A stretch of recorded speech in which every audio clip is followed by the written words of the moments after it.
first body was found in the alley behind a bakery. A delivery boy stumbled across it at dawn, his screams loud enough to wake half the block. The victim's eyes were wide, clouded white, veins spiderwebbed black across his face. His hands were curled against his chest as though trying to claw something invisible from his lungs. By the time police arrived, the smell of scorched feathers lingered in the air.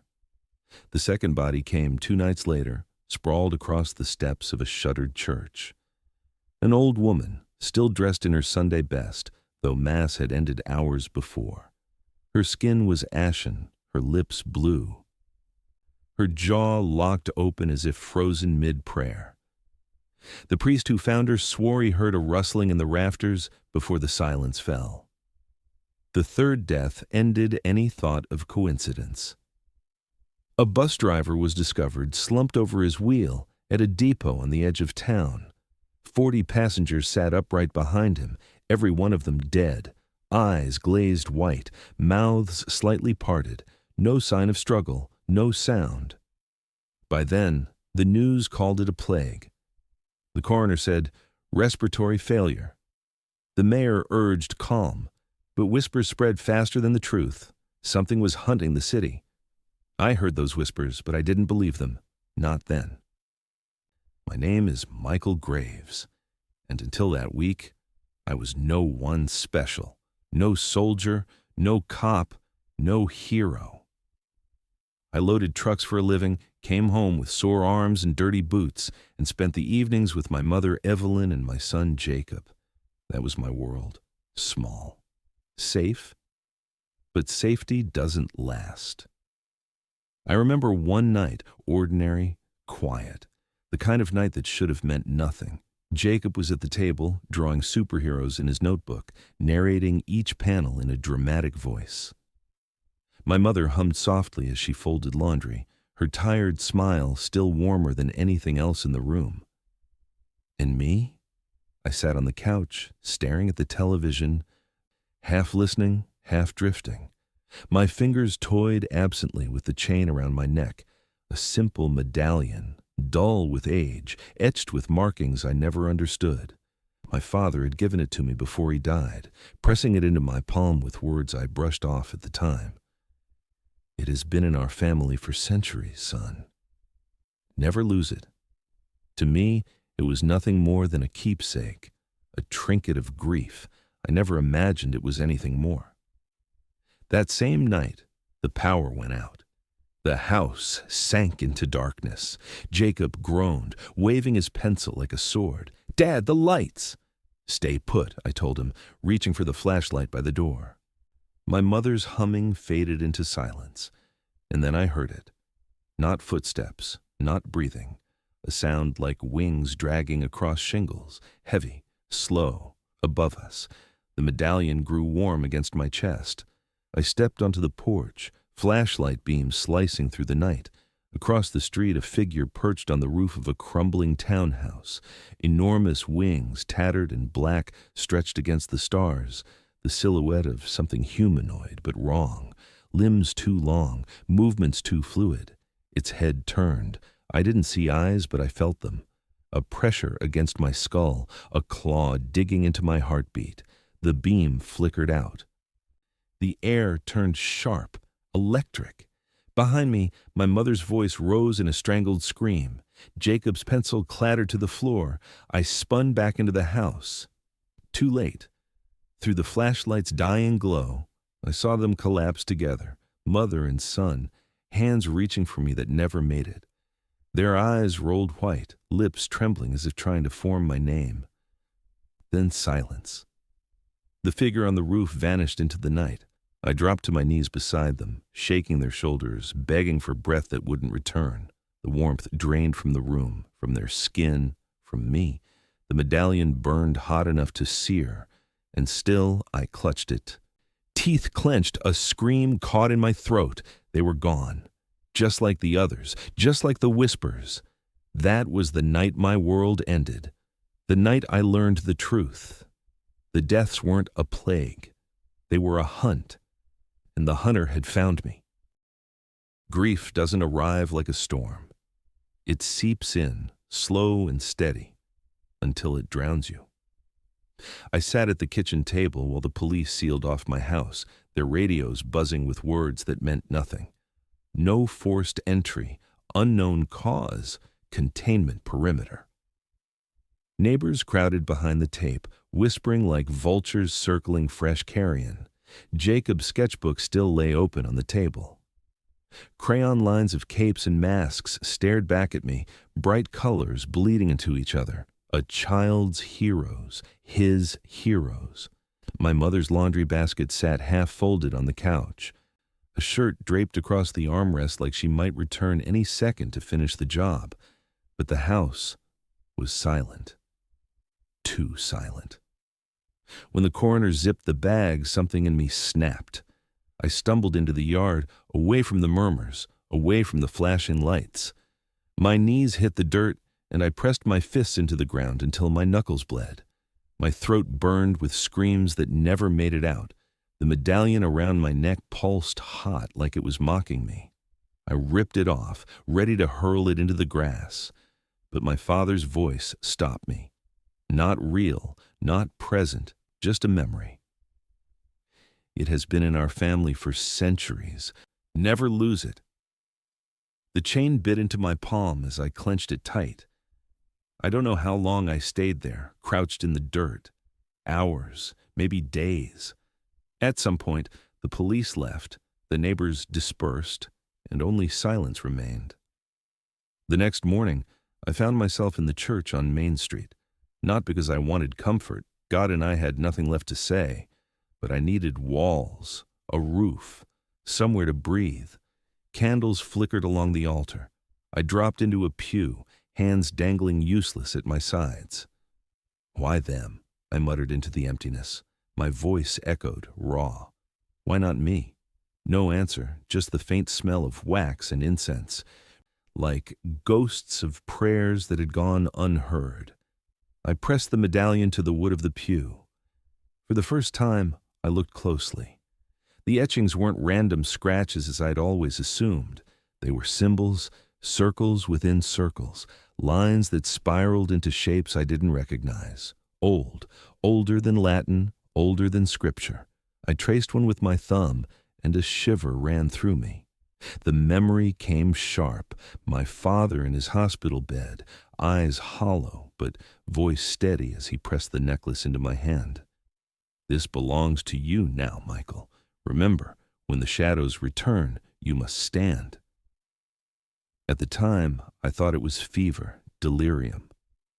Now I wasn't so sure. The shadow on the roof, the sound of wings, the empty eyes, and the medallion burning hot as my family died. My jaw clenched until it ached. Whoever, whatever that thing was, it had taken everything from me. And if the medallion was truly what my father believed, then maybe it wasn't just a curse. Maybe it was a key. I rose from the pew, the determination raw, unformed, but real. For the first time since the bags were zipped, I felt something other than grief, rage. I walked home through empty streets. The police tape fluttered across my doorway like a taunt. I ripped it down and stepped inside. The air still carried the metallic tang of blood. I forced myself past the kitchen table, past the crayons and the half-folded laundry, past the silence that threatened to bury me alive. In the bedroom, I pulled open a box I hadn't touched in years. My father's belongings, old notebooks, newspaper clippings, a pocket knife, dull with rust, and tucked at the bottom, a photograph, a younger version of him standing in front of the same medallion, larger, carved into stone. The caption on the back was written in his hand, "Graves bloodline, remember." My hands shook, but the rage steadied me. This wasn't random. This wasn't senseless. My family had been targeted, whether I understood why or not, and I would not sit idle. I slipped the medallion back around my neck, the chain cold against my skin. "All right," I whispered into the dark house. "If you wanted me, you've got me." For the first time, the silence didn't feel suffocating. It felt like a challenge, and I was ready to answer. I wasn't a detective. I wasn't a soldier.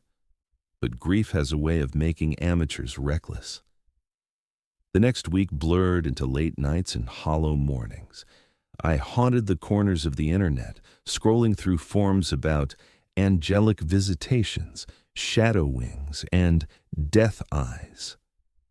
Most of it was lunacy, alien conspiracies, biblical rambling, but buried in the noise were threads that matched the reports in my town. White eyes, sudden collapse, the sound of wings. I mapped the deaths on a crumpled sheet of paper, red ink circling each location. The pattern was crude but clear enough. Every incident spiraled toward one place. The abandoned chapel on St. Vincent Hill. It had been shuttered for decades, its bell tower cracked, its stained glass shattered. Teenagers used it for dares, junkies for shelter. But if the pattern meant anything, it was more than a ruin. I packed nothing but a flashlight, a crowbar, and the medallion that now hung heavy around my neck. I told myself I'd only look, just see if the pattern held. But deep down, I knew better. I wanted blood. The chapel doors groaned as I pushed them open. Inside, the air reeked of mildew and something sour like old meat. Moonlight cut through the broken windows, painting fractured colors across the dust. The pews were splintered, the altar draped in cobwebs. And then I heard it. Wings, slow, deliberate, dragging across stone. My flashlight flickered as I raised it. Shadows stretched long across the floor, twisting in shapes that didn't belong. A figure stepped from behind the altar. At first glance, it was almost human. Tall, broad-shouldered, but its face was wrong, stretched too long, eyes burning like molten gold. Black feathers clung to ragged wings that scraped the walls, and when it opened its mouth, the sound that spilled out wasn't a voice. It was a hiss, low and resonant, that vibrated inside my bones. My chest seized. Breath locked in my throat. My knees buckled as the creature's gaze pinned me. Ezraelon. I didn't need anyone to tell me. The name carved itself into my skull the instant I met its eyes. It moved without sound, one step closer, then another. My flashlight dropped from my hand, clattering across the stone floor. The beam caught its wings, and I saw they weren't whole. They were torn, as if burned, edges smoldering faintly with black fire. I staggered backward, raising the crowbar like it would matter. My arms trembled so badly I almost dropped it. Ezraelon tilted its head, golden eyes burning brighter. The pressure intensified.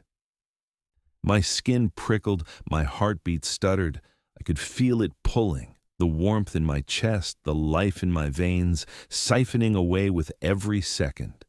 Then the medallion flared, heat seared against my skin, so bright it cut through the darkness.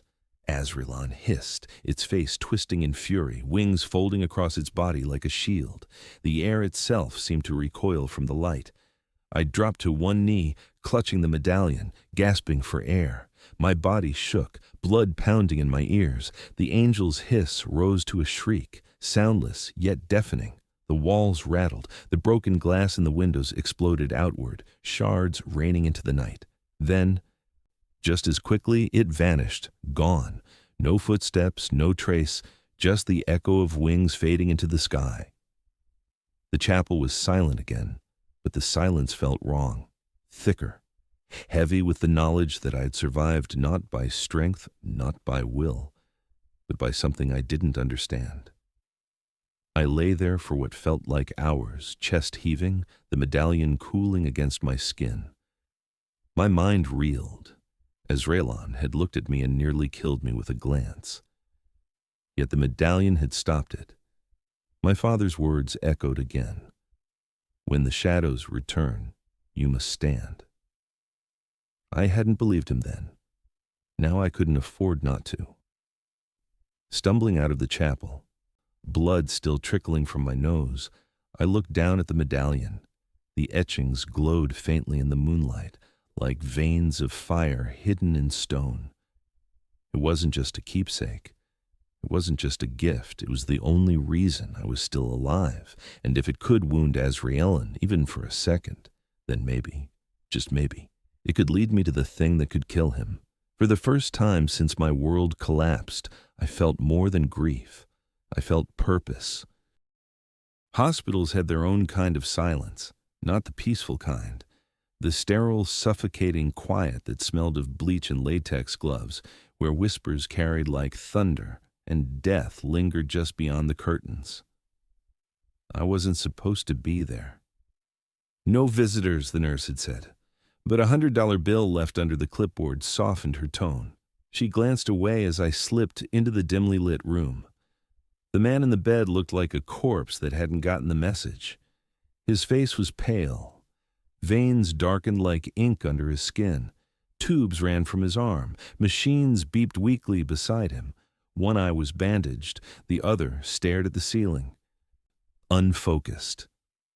"Detective Ryan Carter," I said quietly. His lips twitched into something almost like a smile. "If you're here to finish the job, do it fast. I'm already on death's waiting list." I dragged a chair to his bedside. "I'm not here to kill you. I need to know what you saw." His good eye narrowed, suspicion flaring. "Why? Everyone else just writes me off as delirious. Cops, priests, even my own wife. She won't come near me anymore. Because I saw it too." That stopped him cold. His breath rattled in his chest. "You saw it?" The wings, the eyes. My hand tightened around the medallion under my shirt. Ryan let out a bitter laugh, though it ended in a cough. "Then congratulations, Graves. You're as cursed as I am." His voice grew quieter, almost reverent. "You know what those eyes can do?" I nodded. I watched my family die because of them. Silence stretched between us, heavy as stone. Finally, Ryan spoke again. "We were called to St. Margaret Church. Locals said they heard screaming in the bell tower. 4 of us went in, Jenkins, Morales, Kincaid, and me. Nothing seemed wrong at first. Then it came down the stairs." His hand trembled as he lifted it, gesturing vaguely upward. Tall, wings scraping the walls, and those eyes, golden fire. Jenkins locked eyes with it first. He didn't even have time to scream. Ryan snapped his fingers weakly. Dropped, wide-eyed, gone. I swallowed hard. Then Morales, same thing. Kincaid tried to fire, but it didn't matter. One look, and he was on the ground. 3 men erased in seconds. Ryan's voice cracked, and for a moment the tough detective mask slipped. I was next, and I knew it. I felt it turn toward me. I felt those eyes waiting. He clenched the sheets in both fists. So I didn't look. I dropped my gun and I ran. Didn't matter that I was a cop, didn't matter that they were my friends. I turned my head and I ran like hell. Down the stairs, through the nave, out into the street. I didn't stop until I collapsed. Maybe that's the only reason I'm alive, because I was too much of a coward to face it. His laugh was hollow, self-loathing. I shook my head. "That's not cowardice, that's survival." Ryan smirked, though there was no humor in it. "Try telling that to Morales' widow." We sat in silence, the beeping of the monitor the only sound. Finally, I spoke. "I'm going after it. I don't care what it takes. That thing killed my mother, my son. It has to end." Ryan studied me, his one good eye sharp despite the exhaustion. "You're serious." "Dead serious." He leaned back, letting out a long breath. "Then you're crazier than I thought, but—" He glanced toward the window, voice softer. "If you're going after it, you won't last alone. And apparently, neither will I." I frowned. "You want to help?" His smirk returned, faint but real this time. "Help is a strong word. Let's call it dying with company, beats going alone." I stood, relief and unease mingling in my chest. "Then we start tomorrow." Ryan groaned as he shifted in the bed. "Tomorrow," he says. "Graves, I can barely take a piss without help. Give me 2 days and a pack of cigarettes. Then maybe I'll be ready." As I turned to leave, his voice called after me. Hey, Graves? I looked back. If we're doing this, I call dibs on the one-liners. Somebody's got to keep this from turning into a funeral march. Despite the weight pressing down on me, I felt the corner of my mouth twitch. For the first time since the night my family died, I wasn't alone in this. And maybe, just maybe, that mattered. Rome was bright and alive above ground, but beneath the surface, it was heavy with centuries of secrets. Ryan and I walked the marble corridors of the Vatican in silence, guided by a nun who said nothing and avoided our eyes. Her footsteps echoed, steady as a metronome, until we reached a carved oak door at the end of the hall. "This way," she whispered, then slipped away as quickly as she'd come. The room beyond was dim, lit only by candles. Dust clung to the shelves that sagged under the weight of tomes older than nations. At the desk, bent over parchment, sat a man in crimson robes. His hair was silver, his posture stooped, but when he lifted his head, his eyes cut sharper than any blade. "Michael Graves," he said softly, as if he'd known me for years. "Detective Carter, I have been expecting you." Ryan scoffed, dropping into a chair without asking. "You expecting us, huh? What, did God send you a text?" The cardinal didn't react. He rose, closing the tome in front of him with careful precision. "No, history did." He moved to a cabinet at the far wall. With deliberate motions, he unlocked the iron clasps and pulled free a book bound in leather so brittle it looked like it might crumble at his touch. He laid it across the desk and opened to a page sketched in fading ink. Figures in armor stood tall, holding a shining blade. Around their necks hung medallions etched with symbols identical to the one against my chest. My breath caught. "This," Salvani said, brushing a trembling finger across the drawing, "is your lineage, Mr. Graves. Men and women who stood against the fallen when they first fell from grace. Your ancestor was among the few who survived the first war against them. He carried both the medallion and the blade." I touched the chain instinctively. "My father. He never told me. He just said never to lose it." The cardinal nodded. "Because even he did not know the full truth. The knowledge has been buried, passed down in fragments, until it came to me to guard what remains." Ryan leaned forward, eyeing the book. "So, what you're telling me is Graves here comes from a long line of angel slayers? Hate to break it to you, Father, but this guy drives forklifts. He ain't Buffy." For the first time, Salvani allowed himself a small smile. "Blood remembers, Detective, even when memory fades. The medallion is not jewelry, it is a key, and it has already chosen its heir." He gestured for me to follow. My pulse hammered as we descended a spiral staircase into the Vatican's underbelly. The air grew colder, damper. Statues lined the walls, their faces eroded by centuries. Every step felt like walking deeper into a tomb. At the bottom stood a massive iron door carved with unfamiliar runes. The symbols glowed faintly as I drew nearer, responding to the medallion against my chest. "Place it here," Salvani instructed, pointing to a hollow at the center. My hands shook as I unclasped the chain. For a second, I hesitated, remembering my father's hand pressing it into mine, his fevered whisper, "Never lose it." Then I set it into the hollow.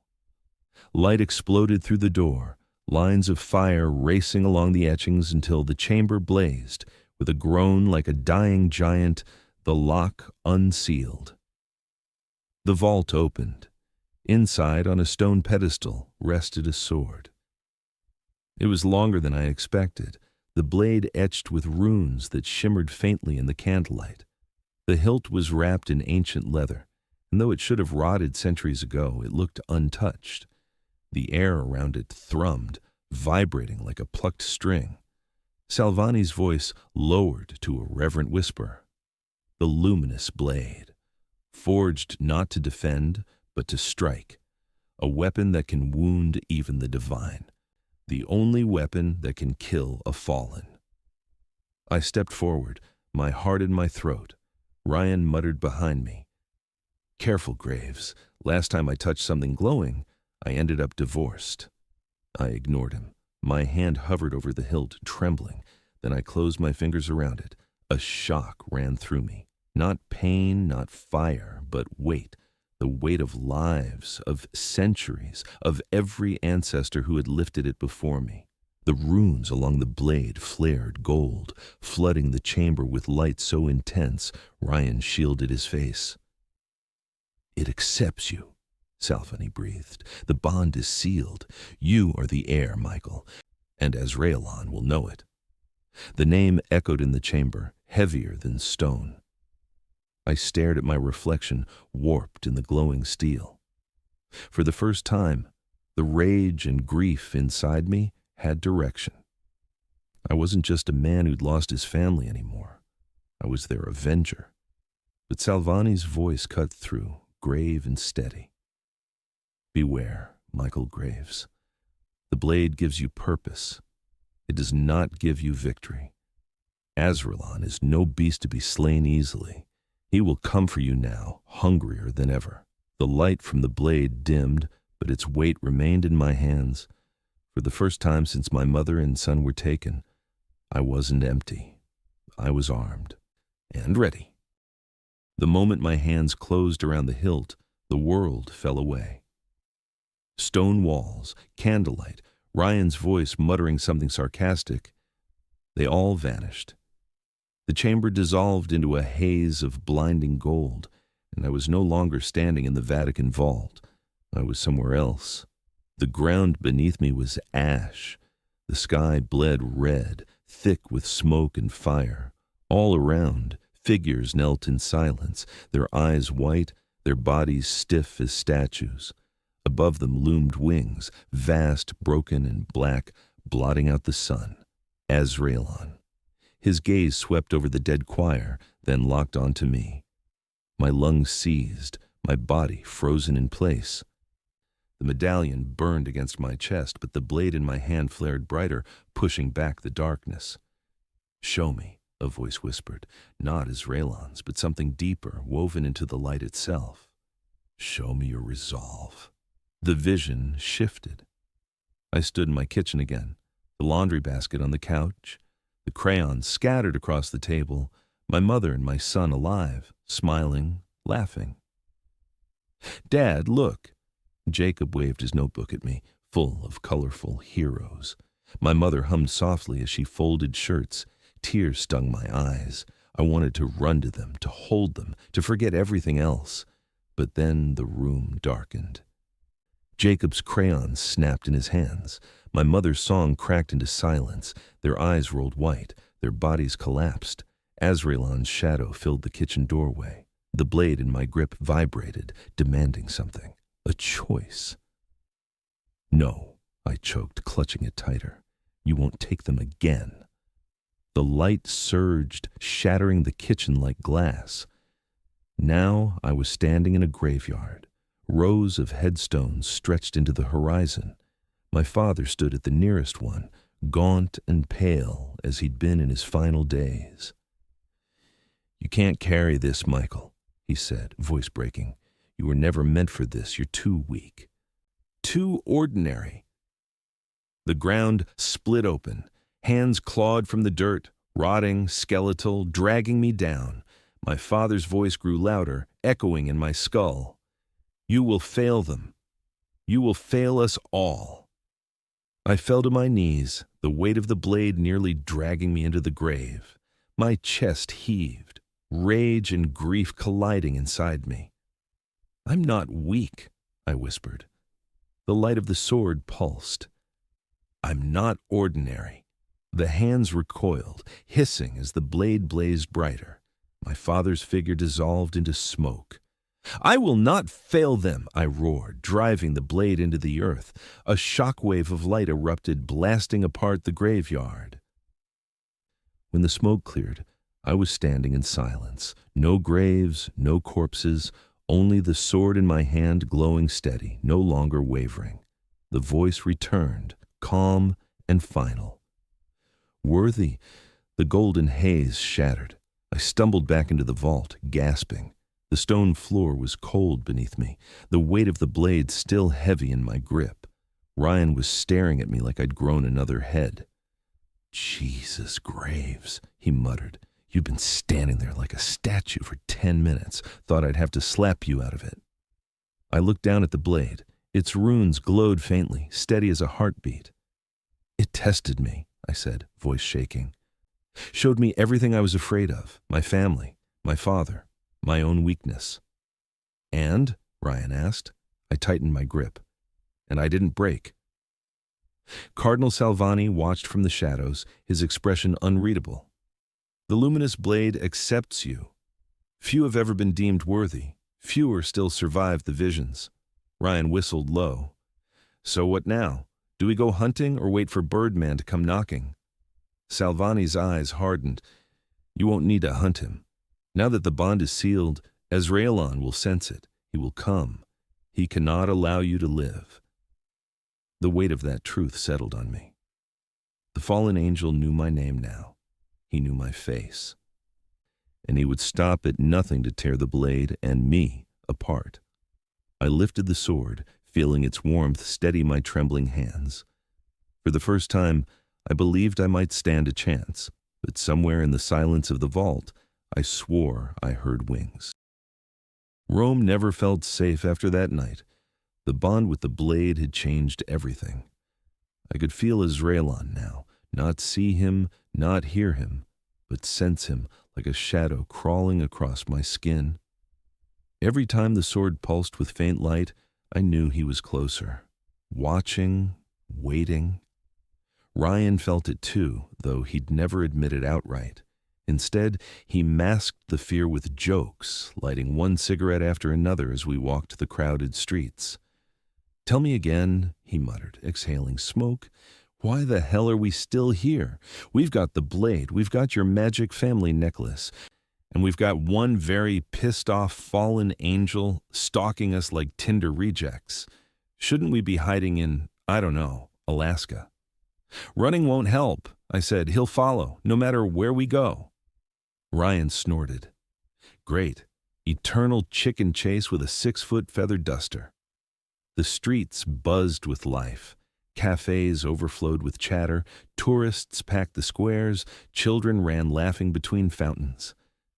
For a moment, I envied them, their ignorance, their joy. They didn't know death had wings circling overhead. The blade at my side grew warm. Then the sky darkened. It was subtle at first, the sun dimming behind clouds that hadn't been there a moment ago. Then came the hush. The chatter stilled. The laughter stopped. Pigeons scattered in a frenzy. A shadow fell across the square. Ryan froze mid-drag on his cigarette. Oh, shit. Wings unfolded above the rooftops, black and vast, blotting out the sky. People screamed, scattering in every direction. Some fell to their knees, crossing themselves, whispering prayers that would go unheard. Azraelon descended like a storm. His eyes burned gold, scanning the crowd. The first person he looked at, a man clutching his daughter, collapsed instantly, his skin paling, eyes rolling white. The girl screamed as her father's body crumpled beside her. Chaos erupted. "Move!" I shouted, grabbing Ryan and shoving him toward cover. Bullets wouldn't matter, but panic still brought out guns. Soldiers stationed nearby opened fire, their rifles chattering. Muzzle flashes lit the square, but the rounds sparked harmlessly off Azraelon's wings. He barely noticed them. His gaze swept again. Another soldier dropped, then another. Eyes bleached, throats convulsing as life was stripped away by a glance. Ryan dragged me behind a marble column, swearing under his breath. "Yeah, I'm definitely too sober for this." The blade pulsed, hot against my palm. I knew what it wanted. "Graves," Ryan hissed, "tell me you're not about to play hero in the middle of a damn piazza." I looked at the families still scrambling, at the bodies already strewn across the cobblestones. My jaw clenched. If I don't, nobody walks out of here alive. Before he could argue, I stepped into the open, drawing the luminous blade. Its runes flared, gold fire spilling into the square. For the first time, Azraelon faltered. His wings twitched, his head snapping toward me. The crowd scattered further, shrieking. Some stayed frozen, too terrified to move. Ezraelan's roar split the air, soundless yet thunderous, rattling windows, cracking stone. He swooped low, talons scraping the marble as he struck. I swung the blade, the arc of light clashing against his wing. Sparks of golden fire exploded, and Ezraelan reeled back, hissing. The square lit like dawn, the darkness shoved back by the sword's glow. But the blow hadn't cut deep. His flesh smoked, feathers burning, but his wings were still strong. He launched upward, circling, eyes blazing down at me. Ryan shouted from cover, "Great job, Graves! You pissed him off. Now what?" Ezraelan dove again, his gaze locked onto me, and the air turned molten. My knees buckled as the heat of his eyes scorched my soul. The medallion flared against my chest, shielding me, but the pressure was crushing. I drove the blade upward. Light clashed with gold fire. Ezraelan screeched, pulling back, but not before his talon raked across my shoulder. Blood sprayed, pain white-hot. I staggered, nearly dropping the sword. Ryan sprinted out, firing his pistol uselessly at the beast. "Hey, ugly, over here!" Ezraelan turned, his gaze nearly catching Ryan.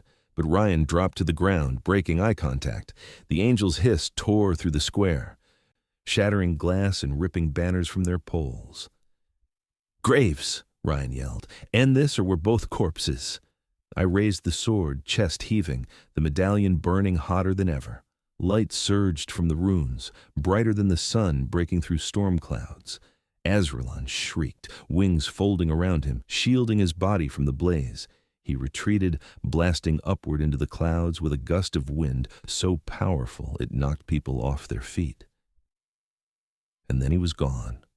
The square lay in ruins, bodies scattered, survivors sobbing, soldiers staring in shock at their useless weapons. I lowered the sword, my blood dripping onto the stones. Ryan limped toward me, coughing through the dust. "Well, Graves, that was subtle. Totally low profile. Pretty sure the entire city of Rome just watched us try to murder God's ugliest pet." I didn't laugh. Couldn't. Because I knew this wasn't the fight, it was just his warning. Ezraelan wasn't running, he was circling. And next time, he wouldn't stop until one of us was dead. We left Rome under cover of night. Too many eyes had seen what happened in the square. Too many phones had captured the impossible. Already the Vatican would be scrambling for explanations, governments whispering behind closed doors, priests calling it judgment. None of them mattered. Ezraelan wasn't judgment, he was hunger, and he was hunting us. Ryan drove the beat-up Fiat we'd stolen from a backstreet garage. His bandaged hand gripped the wheel, cigarette dangling from his lips. "Well, Graves," he muttered, smoke curling around his face. "You ever think maybe we're not heroes? Maybe we're just two idiots with a glow stick, pissing off the thing that eats cities?" "You didn't have to come," I said. Yeah, you keep saying that. But let's be honest, you'd be dead by now if you didn't have my sparkling personality keeping you motivated." I almost smiled. Almost. The road wound into the countryside, dark fields stretching into emptiness. For a while, silence reigned, just the hum of the engine and the occasional hiss of Ryan's lighter. Then the blade pulsed at my side. "Stop the car," I said. Ryan frowned. "Why, you gotta pee?" "Now." He braked hard, the Fiat shuddering to a halt. The night outside was too quiet. No crickets, no wind. Just a silence so heavy it pressed against the glass. Then came the wings. Ezraelan's shadow swept over the fields, blotting out the moonlight. Figures emerged from the dark, his thralls, hollow-eyed corpses moving with jerky precision. At least a dozen of them, maybe more, encircling the car. "Son of a bitch," Ryan muttered, drawing his pistol. "Guess roadside attractions are deadlier these days." The thralls lunged. I kicked the door open, drawing the blade. Golden fire erupted across the field, cleaving through the first wave. their bodies split like rotten wood, collapsing into heaps of ash. Ryan fired from behind the car, his bullets tearing through the hollow shells.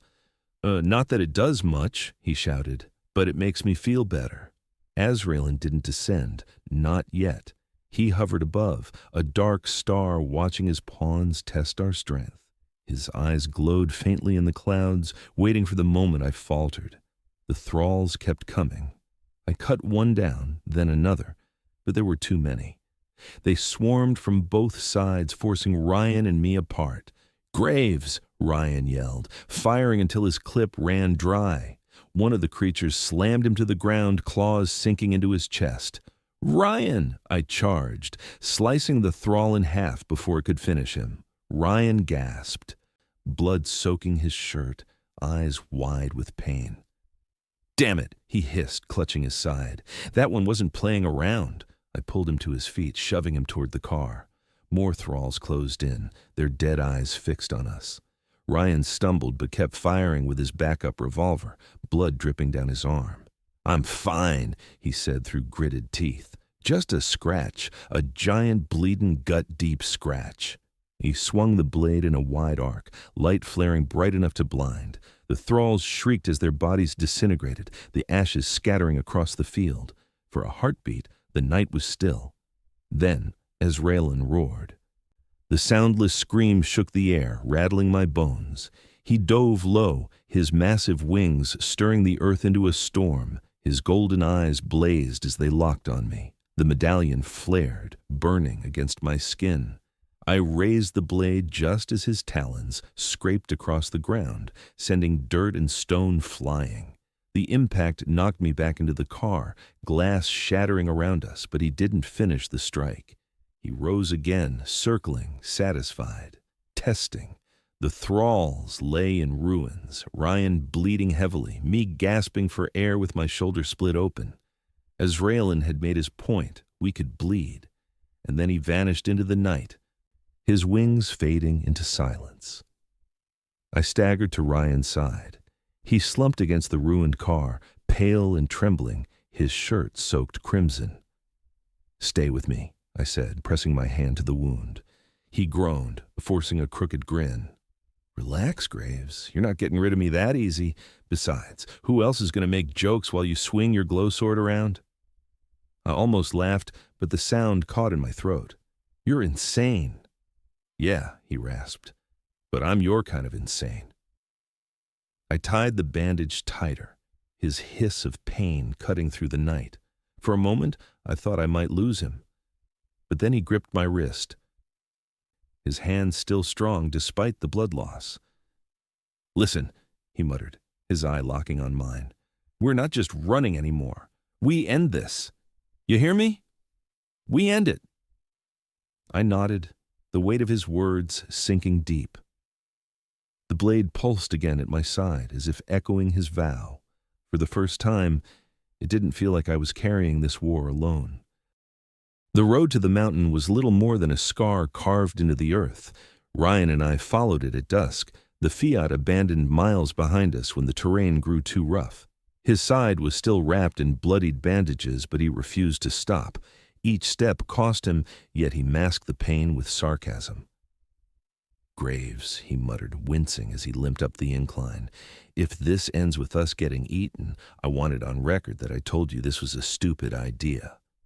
I adjusted the sword strapped to my back. "You didn't." I was thinking it really hard. Despite the quip, his face was pale, sweat glistening in the fading light. I wanted to tell him to turn back, but we both knew there was no turning back anymore. The higher we climbed, the quieter the world became. No birds, no wind. Even our footsteps seemed swallowed by the silence. My chest tightened with each breath. It wasn't just altitude, it was presence. Azraelin's shadow loomed even when he wasn't visible. We reached the mouth of the cave as night settled in. The opening gaped like the jaw of some ancient beast, jagged rock teeth slick with moss. From within came a faint sound, low, resonant, almost like chanting. Ryan froze. "Tell me you hear that too." I nodded. The choir, inside, The air was thick and foul. The medallion burned against my chest, warning me. I drew the luminous blade, its glow cutting a narrow path through the dark. The tunnel opened into a cavern so vast it felt like a cathedral carved into the bones of the earth, and hanging from its ceiling, hundreds of bodies. They dangled from black tendrils, suspended like grotesque marionettes, their eyes white, their mouths open in soundless song. The silence pressed into my ears, thick and crushing. My stomach lurched. "Holy shit," Ryan whispered for once without humor. "It's a damn choir pit." At the center of the cavern stood an altar of stone, soaked black with centuries of blood. Symbols scorched into its surface pulsed faintly, in rhythm with the corpses swaying above. And behind the altar, carved into the wall itself, was a throne of bone. Empty, waiting. I knew who it belonged to. My hands trembled around the hilt of the blade. Every instinct screamed to run, to drag Ryan back into the night, but there was no place left to run. "This is it," I whispered. Ryan swallowed hard, his eyes darting around the cavern. "So, what's the plan? You hit him with the glow stick, I make witty remarks, and we hope for the best?" I almost laughed, but it came out hollow. "Something like that." We moved deeper, our footsteps echoing across the stone. The suspended bodies swayed gently above us, their jaws widening as though the silent hymn grew louder. The pressure in my skull built with each step, my vision blurring at the edges. Azraelon was close. I could feel him. At the far side of the cavern, the shadows thickened, shifting. The temperature dropped. The air tasted like metal. Ryan tensed beside me, raising his pistol, though we both knew it was useless. "Showtime," he muttered. The shadows spread, unfurling into wings. Azraelon stepped from the darkness, towering, radiant with corrupted grace. His golden eyes burned brighter than fire, locking onto me. The silence cracked, splitting my thoughts apart until only one remained. Fight or die. The blade pulsed in my grip, ready. Ryan sucked in a shaky breath, muttering under his breath. "All right, Graves, no pressure, but if you screw this up, I'm haunting your ass." I tightened my grip, raising the sword.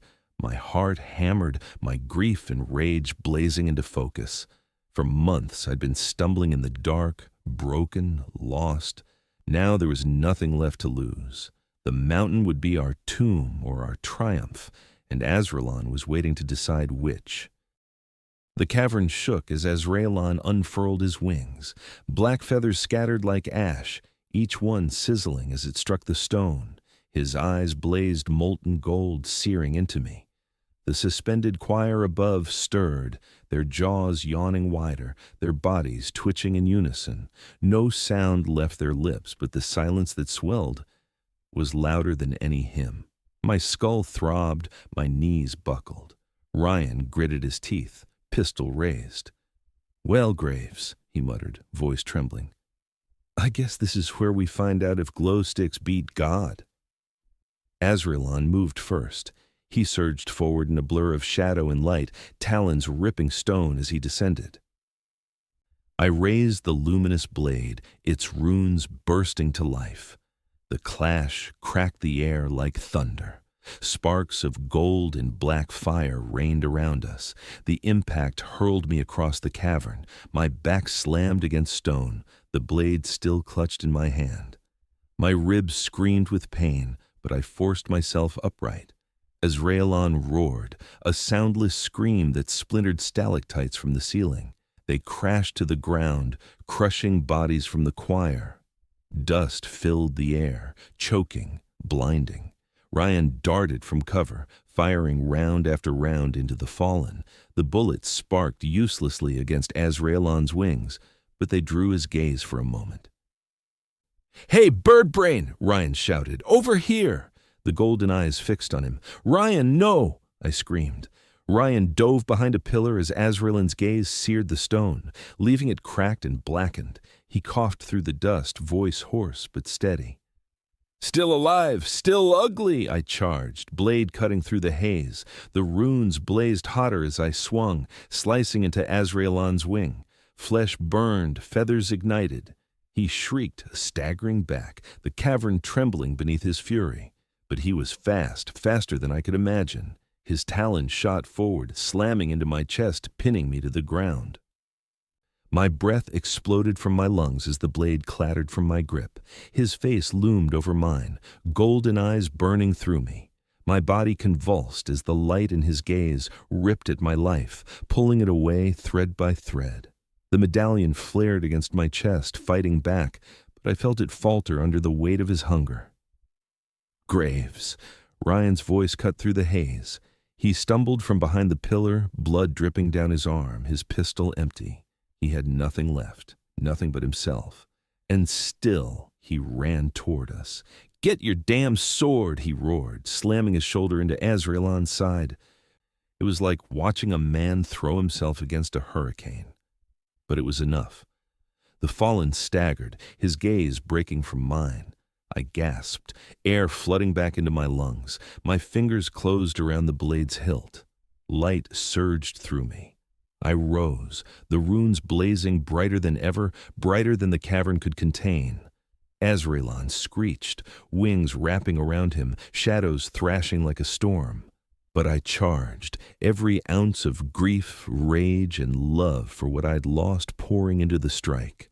The blade pierced his chest. For a heartbeat, silence collapsed into sound. 1,000 voices screamed from the choir above, their mouths finally releasing the hymn that had been trapped for centuries. The cavern rang with agony and release. Azraelon's body convulsed, black fire pouring from the wound. His golden eyes dimmed, his wings thrashing wildly, slamming against the walls, cracking stone. I drove the blade deeper, roaring with everything inside me. For my mother, for my son, for all of them. With a final shriek, Azraelon's body erupted in light and shadow. The force blasted me back, hurling me against the altar. When the glare faded, only ash remained. His throne of bone crumbled to dust. The choir above collapsed, lifeless bodies crashing to the ground like marionettes cut from their strings. The cavern fell silent, truly silent. I lay gasping, every muscle trembling. The blade lay beside me, its glow fading to a dull shimmer. Ryan limped into view, clutching his bleeding side. He grinned weakly, his voice cracked. "Well, Graves, guess we won. You're buying the drinks." I almost laughed, but the sound broke into a sob. We staggered out of the cavern together, into the dawn spilling across the mountains. The sky was clear, the silence broken only by the wind. For the first time, I thought it might be over. But as I looked back at the mountain, ash still rising into the sky, a chill ran through me, because in the whisper of the wind, I swore I heard a voice. "Silence never dies."